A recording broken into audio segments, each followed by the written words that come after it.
اگلی آیت ہم پڑھتے ہیں 33 ولا یاتونک بمثل الا جئنک بالحق واحسن تفسیرا.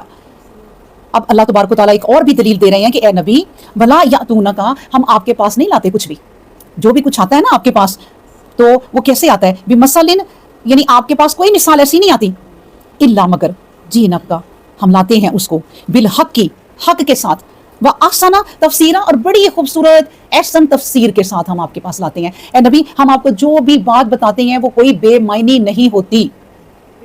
قرآن میں جو بات بھی ہے، جو بھی لفظ ہیں، ان کی جو بھی تفسیر ہے وہ با معنی ہے، اس کا کوئی نہ کوئی مقصد ہوتا ہے. پھر اگر آپ کو جو بھی ہم مثال دیتے ہیں، جو بھی ہم آپ کو سمجھاتے ہیں نبی، ہم اس کی آپ کو اگر سمجھ نہیں آتی تو ہم اس کی تفسیر بھی ایسی بتاتے ہیں کہ جو احسن ہوتی ہے، سب سے بہترین ہوتی ہے.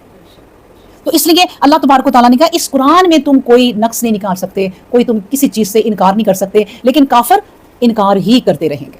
جو بھی کر لو تم، وہ اس قرآن کا، نبی کا، رسولوں کا، اللہ کا، سب کا انکار کریں گے جنہوں نے نہیں مارنا. اچھا وہ کون ہے جو انکار نہیں کریں گے؟ وہ لوگ ہیں جو مرنے کے بعد جی اٹھنے پر یقین نہیں رکھتے.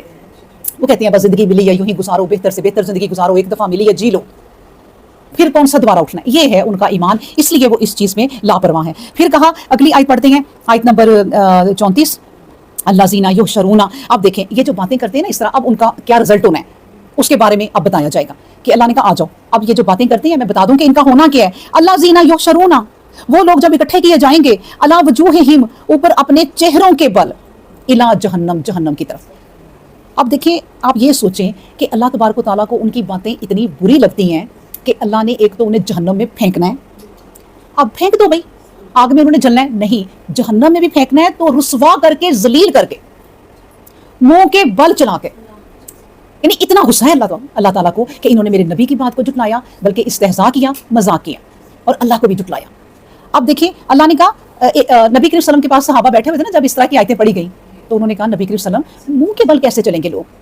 نبی کریم صلی اللہ علیہ وسلم نے کہا وہ جو پیروں کے بل چلاتا ہے نا وہ منہ کے بل بھی چلا لے گا، منہ کے بل انہیں گھسیٹ کر جہنم میں پھینک دیا جائے گا. اللہ اکبر. پھر کہا سنو، اولئک شر مکانا، یہی ہے ان کا وہ بدترین مکان جس میں پھینکا جائے گا نا، یہی ہے ان کا بدترین مکان. اور یہ کون لوگ تھے؟ وَأَضَلُّوا سَبِيلًا، یہ بہت ہی زیادہ گمراہی میں بھٹکے ہوئے تھے. یعنی یہ کیسی گمراہی کہ جس سے ریٹرن ہونا مشکل ہے، اب ان کی واپسی نہیں ہے. اس میں پھر کیا ہوتا ہے؟